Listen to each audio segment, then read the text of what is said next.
Best of r/entitled parents episode 31. This happened on my last day of school, Australia. Bit of backstory. In my school, the instrumental music department, the clarinet teacher is a mother of twins in my class. For my year level, we do this thing where we learn an instrument, then we have an ensemble. I was in the clarinet teacher's EMT ensemble that day, and so were her spoiled kids, SK1 and SK2. Also, I have Osgood-Sclatter's disease, which is basically severs but in my knee. It means I can't bend my knee too much or sit down on the floor cross-legged. This is usually fine in school because we stay in the chairs. Now the story. Me EMT, entitled Mother NT, nice teacher SK1 and SK2, spoiled kids. We were lining up behind the music building, waiting to be let in, and a few of us were on our iPads. Suddenly EMT comes out and takes about 3 or 4 iPads, which leaves us pissed off. There was no warning or anything. I noticed that SK1 and SK2 were on their iPads, but I didn't want to be a snitch. When we went inside, we were all expected to sit on the floor. I was okay with this because I thought we would get up and do activities. Last day of school, when I sat down, for some reason she singles me out and tells me if I do anything wrong she will move me from all my friends. Then she tells her twins that there won't be enough room and they will just have to sit on the chairs next to the instruments. About 10 minutes in, my knees start to ache. I am tightly packed in and there isn't room for me to readjust. So I put my hand up and NT nods in my direction. Me, can I sit on a chair? NT, why? Me, I have really sore knees, and I'm very uncomfortable. NT, nods. So I get up and after 5 seconds EMT looks up at me and tells me to get off. Me, UHH. NT said I could go on. My knees are sore. EMT, laughs, no you don't. I was in shock. What the actual fuck? Luckily NT steps in. NT, I let him there. He looks like he is in pain. EMT, what? No he doesn't. Looks around the room incredulously. Me, starts tearing up, I have a medical condition. I have Osgood-Sclatter's. EMT, laughs, no you don't. Sit back down. I just start crying. Everyone's eyes are on me and I can't handle it. Me, what have I done? What have I done to deserve that? Suddenly a little shit pipes up. SK1, do you have proof? Me, what? SK1, do you have proof that you have Osgood something? Me, why would I carry that around? SK1, so you could be lying. EMT, is triumphant. Luckily NT takes me out before I totally lose my shit. The next day me and my mum file a complaint, but I don't know if anything will happen. Thank you. Next. Firstly, sorry for any spelling mistakes. My native language is Spanish, but I hope this will be understandable enough. I'm a guy from Medellin, Colombia, and I study music, singing, in an academy in the town, and every semester it does a presentation in the city's Hard Rock Cafe restaurant, where some students create groups and prepare a song and present it. Sometimes they even compose the song themselves. My story starts 6 months ago, the day of the presentation. At morning I went, for we would do a sound test. They'd close at 12 for preparing the restaurant and open back at 2 p.m. for the event. During that time, it is possible to book a table, so I did. For my parents, my sister, his husband, their 2 kids, my nephews, and 2 cousins. This Hard Rock Cafe has a wall where there are some couch-like seats instead of normal chairs with tables. I tried to leave a drawing, but I couldn't figure out how. Last year we sat there in the show, and we will call this place the sweet spot. So, anyway, I just booked a table for X people, didn't specified for any sweet spot or specific place, so we got a normal table with normal chairs, and went out to get some lunch with some friends of the academy to a mall crossing the street. Since food at Hard Rock can be a little bit expensive for what and they, I guess, was in capacity of paying, I ate a 15-centimeter sub and around 1 p.m. we were heading out of the food court and back to Hard Rock Cafe. In the way, my dad, grandfather of my nephews, therefore, he will be entitled grandfather, rings me, so I pick up. It goes something like this. Me, hi, Dad, I just had lunch, how are you? E.g., where are you? In the mall crossing the street. Why? Because your sister and her family are there in Hard Rock. Why aren't you there? What do you mean they're there? The event starts at 2 p.m. And why didn't you book the sweet spot? What? I can't ask them to book a specific table for me. They just see what books they have and organize the restaurant accordingly. Not an idea if that's how it works, but I was just guessing. No, they don't have the right of reserving the table they want to reserve you. You could have asked for the sweet spot. Now where will S&M, my nephews, lay if they fall asleep? What happened the time we got the sweet spot? They're still babies. I don't know. We can carry them or something. Do me a favor and go tell them to change you to the sweet spot. Me, becoming pissed already. I'll try. And then he hung up without even saying goodbye. I arrived hard drunk and asked a lady if it was possible to change my book seats to the sweet spot. The answer they expected to me, no, that seats are already taken. Duh. I'm even glad they didn't book us that spot, because anyway, my dad, e.g., only wanted it for their grandsons to lie down and sleep on them, like if they couldn't fall asleep in someone's arms. I mean, they're babies, you can carry them. Anyway, I called my father again. Me, I didn't even greet. Dad, they can't change us to the sweet spot, the table's already booked, e.g., for fucking God's sake. Okay, what else can we do? Honestly, what a mistake. It even makes me feel like if I didn't want to go. That made me so fucking mad. Music is my life, and I'm aspiring to become a musician, and the fact that he didn't want to come to see me be fucking happy for once while I did what I liked because of a fucking table made me explode.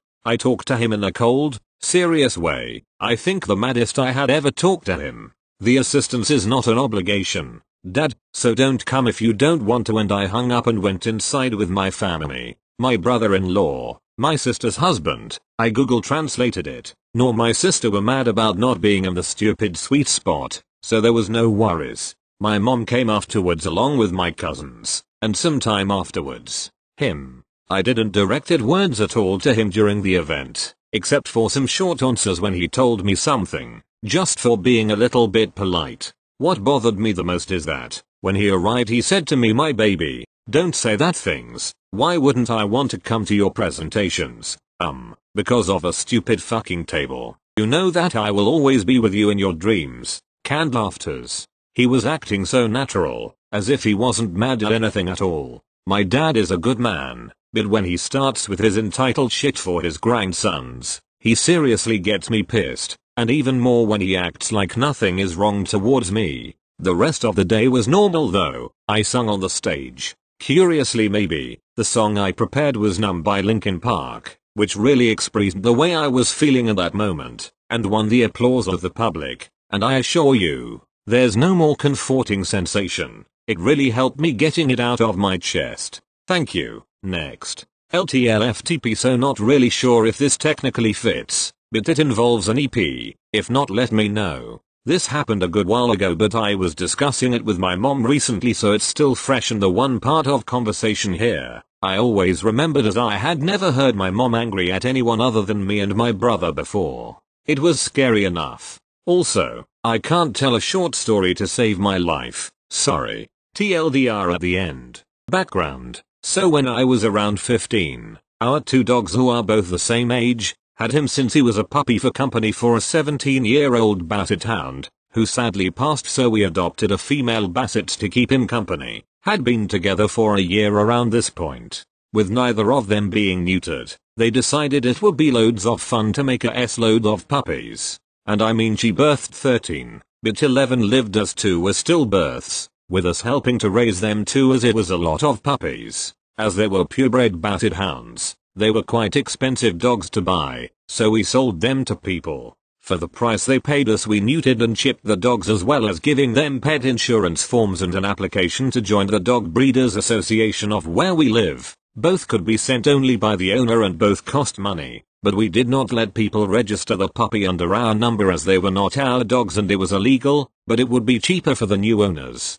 Story. So this mother, we shall call Deborah, didn't have the Karen look but nearly had the attitude, came with her 2 young kids, picked out a puppy and tried to pay a fraction of the price we were selling them at, as we couldn't expect people to pay that price for them. Keep in mind this was towards the end of the boom and we were selling them for at least half the price as we didn't wanna rob people blind, which a lot of breeders were doing at the time. Please don't think we were these shitty breeders that farm dogs. We love our dogs and have met some of our puppies all grown up. She then tried to buy our female dog. I'll pay full price, but I want the mom as well for that price. We adore these dogs, especially my mom, who shut that down pretty fast. She paid full price eventually, and we gave her a stern warning to fill out the forms and send them off ASAP as you never know what might happen. An older dog of ours had been run over by a neighbor in our damn house and the insurance paid to make him comfortable while he was put down. Rip rascal, and €50 luck money back from what she paid. It's considered good luck here. My parents gave every other person €100 back. 1 week later Deborah rings my mother and tells her that my mom needs to give her our Dog Breeders Association number to register as it's cheaper and my mom shuts her down. Hard. There were a few profanities thrown at my mother who was not impressed. She loathed swearing, so mom hung up. Around 6 months later, she arrives at our door unannounced, no pup or anyone else with her, demanding that she get a refund on the pup. We were highly confused, to say the least. When she eventually stops shouting at us we finally figure out why she was here. Turns out, our female dog has a disease called elbow dysplasia. Her elbows stick out, and had been missed by our vet. We thought it was normal as she looked like that since we have had her and she had never had any issues walking/showed pain on walking, so this unlucky pup has it too. We explain and prove that we were unaware and that she had seen the pup's mom and dad when she came to pick the pup and gushed about how beautiful the mom was, as well as trying to steal her, so she never copped it either. This did not please Deborah and her screaming again. During this rant we find out why she was at our door. She wants us to refund her the money she paid for the pup, including the €50 we gave her back as luck money which she conveniently forgot we gave her, and pay €2,000 for the surgery. Mom got her to calm down and speak like an adult and this conversation then occurred. Mom, okay, but why are you here? We gave you insurance forms and your insurance will cover the cost of this surgery. Deborah, I didn't think I needed insurance so I never bothered with it. It was quite expensive and he seemed perfect. Insurance for a year at premium rate is around €250. Mom, well unfortunately I can offer you two options. Either return the puppy and we will refund you or leave and keep the puppy. Deborah, but he's family now. The kids are so attached to him and we trained him so well. He is a very good boy. We'll take the dad so as the mom is broken too and we'll keep the pup as well. It's the least Mom and I could do for the inconvenience of having to come all the way down here. This was the straw that broke my poor mother. She let rip at Deborah about how she was stupid for not listening to our advice. That we told her no when she originally came asking about the mom and there was no way in hell she'd get a penny or our dogs from us. The mom dog is also called Penny. I giggled at that, and soon sent her packing with her tail between her legs. She kept her puppy and never contacted us again.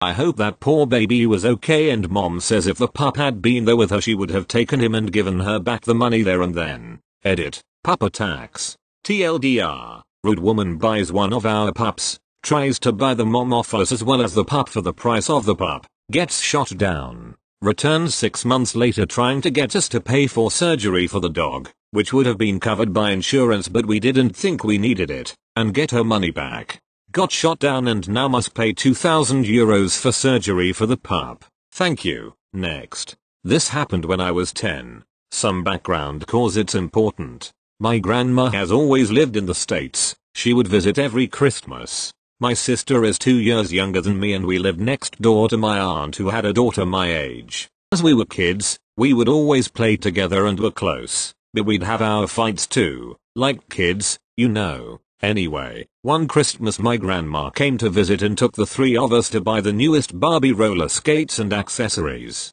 That was the cool thing at the time, helmet and everything with Barbie's face on it. Important thing, my grandma is only my sister's and is grandma. But being the nice lady she is, she bought my cousin the rollerblades too so she wouldn't feel left out when playing with us. Fast forward a few weeks later, my grandma had left to the States again and my sister and I were locked up at home on a Sunday afternoon. My mom is a single mother who worked 7 days a week so my sister and I grew up with maids. I remember weekends were full of loneliness as my aunt would go out places with her family and her daughter, of course, my cousin, while my sister and I stayed home. It felt lonely cause we didn't get to play with them. Anyway, the story. That Sunday afternoon my aunt and cousin entered our house. Aunt had keys to our house in case there was an emery. After they had been away all day, my aunt goes in and goes right into our playroom, where my sister and I had all our toys. She said nothing but Katie can't find one of her roller skates and helmet.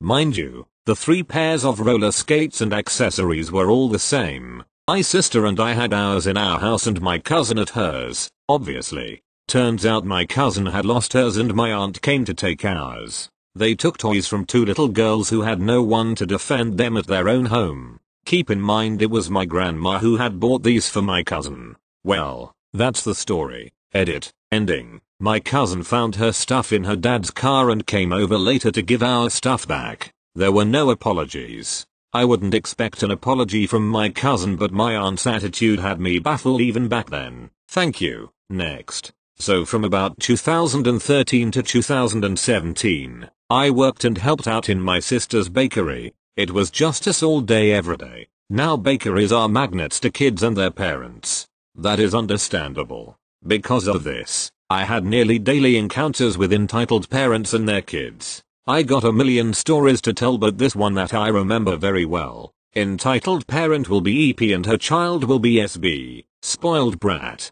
So it was about 1 in the afternoon. My sister had left me alone in the shop to run some needed errands, paying some bills, getting some supplies for the shop and etc. I tell her I can handle it. Everything was pretty much already done for the day and there were only 2 customers in the shop.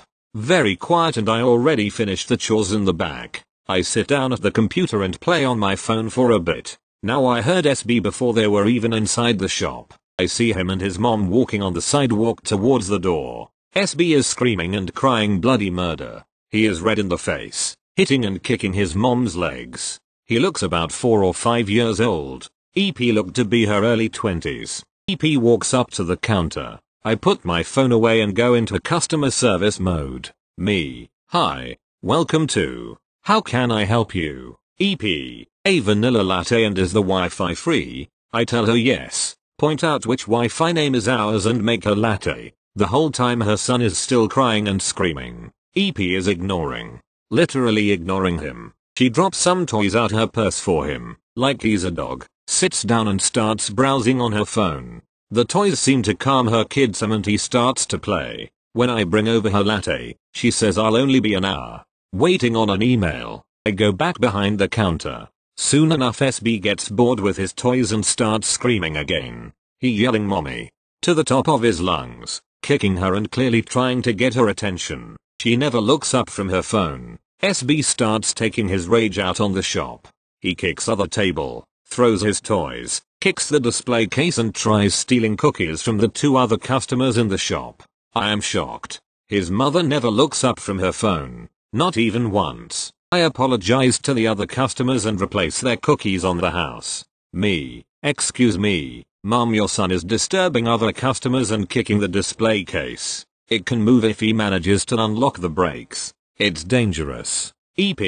Yeah, he's upset cause I wouldn't let him nap today. He'll be fine. Should pass out on his own. She still doesn't look up from her phone for this conversation. I try to be reasonable and offer the child a cup of chocolate milk and cake pop, hoping to calm him down. The plan appears to work. SB sits down on the floor by his mother, drinks his milk and eat the cake pop. I think it's finally over. Nope. A regular customer comes in with his daughter. I know them very well and I like his daughter. We have a game where I would tell her a fact and she would guess if it's true or false. Her dad tells me that they are there to buy brownies. Since his daughter got an A on a test, he's letting her have a sleepover party with her friends. I congratulate on the grade and go to the display case for the brownies. I don't know why, but seeing me get the brownies sets SB back off. He throws himself down, starts crying, kicking and screaming again. He's demanding brownies, screaming for his mom and brownies.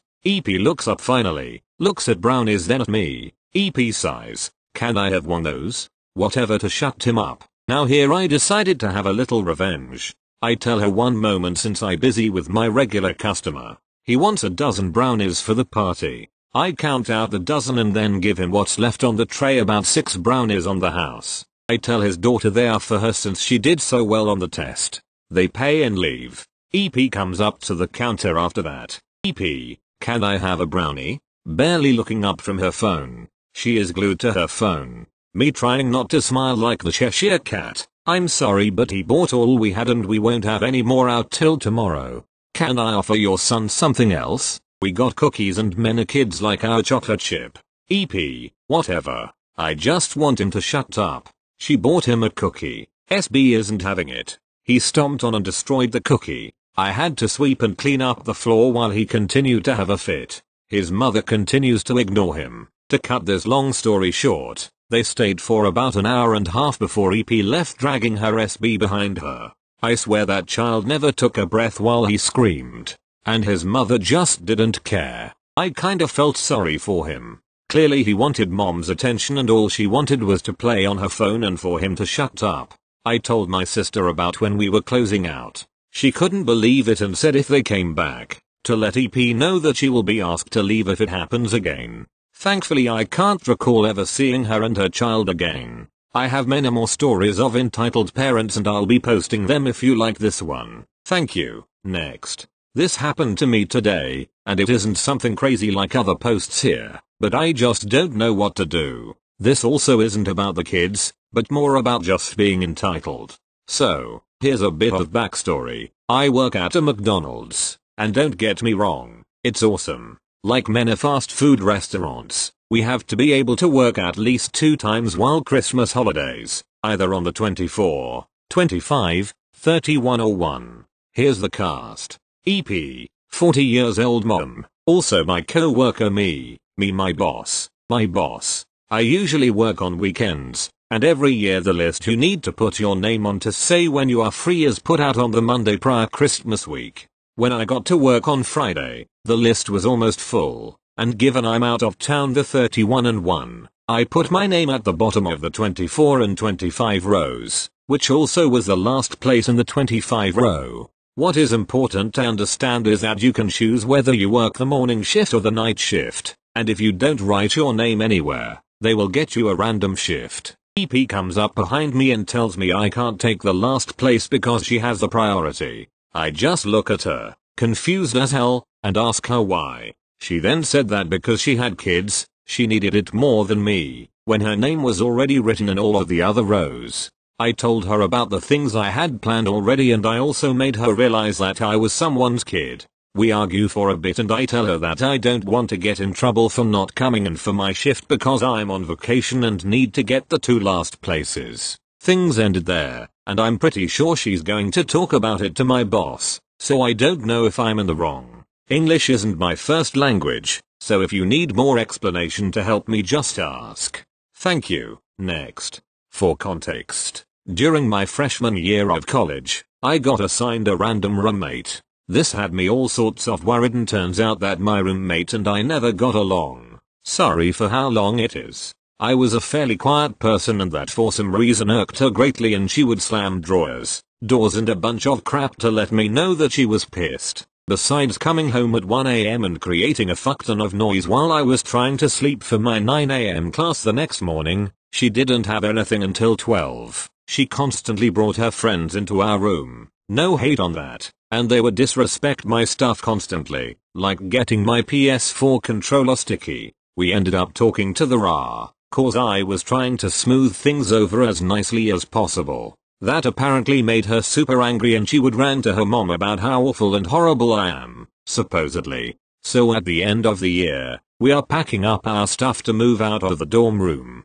She had her mother in the room to help her move. I've met her mom before and she was as sweet as pie during the beginning of the year when things were dandy. When I was trying to pack up being as quiet as a mouse, EM storms up to me and demands that I'll leave the room. Excuse me, could you leave the room so we can pack? Despite the fact my brother was coming in a few hours to pick up my stuff, and that it was also my room, I backed out from fear of adult confrontation. I ended up panicking and texting my very tall and big friend about how shaken up I was and how rude her mom was, who then proceeded to come over and help me pack.